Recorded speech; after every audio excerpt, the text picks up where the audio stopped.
Salutare, dragi prieteni, și bine v-am regăsit la un nou tutorial muzical. După cum ați auzit de la bun început, ați recunoscut, cred că, melodia. Da, în acest video am să fac tutorial la melodia Cântă cu Batelvina. Și haideți să vă arăt cum să o cântați.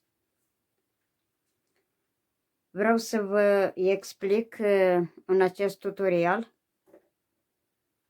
în două variante cum să cântați melodia. În varianta simplă sau ușoară și varianta normală sau grea, cum s-ar spune. Și am să încep cu varianta cea ușoară și am să dau ton de pian.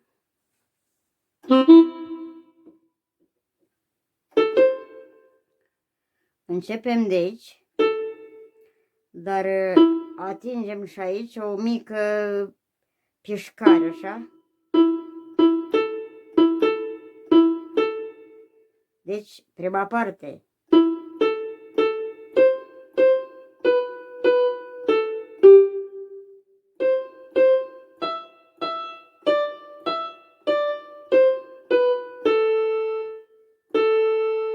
Încă o dată prima parte.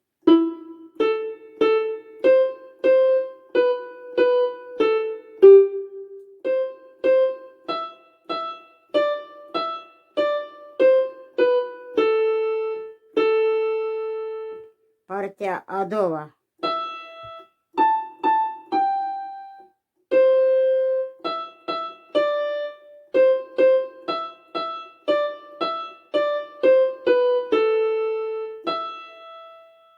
Se termină aici și începem tot de aici.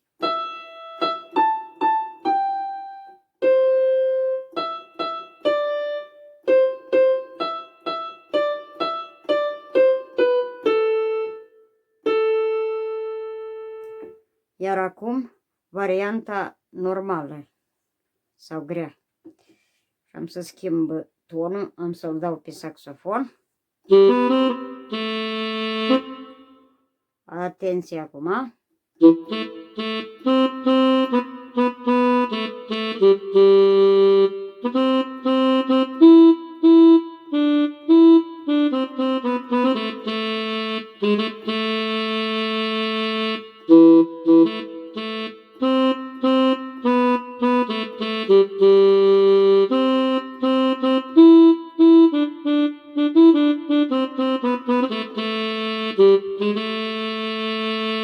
Partea întâi, partea a doua.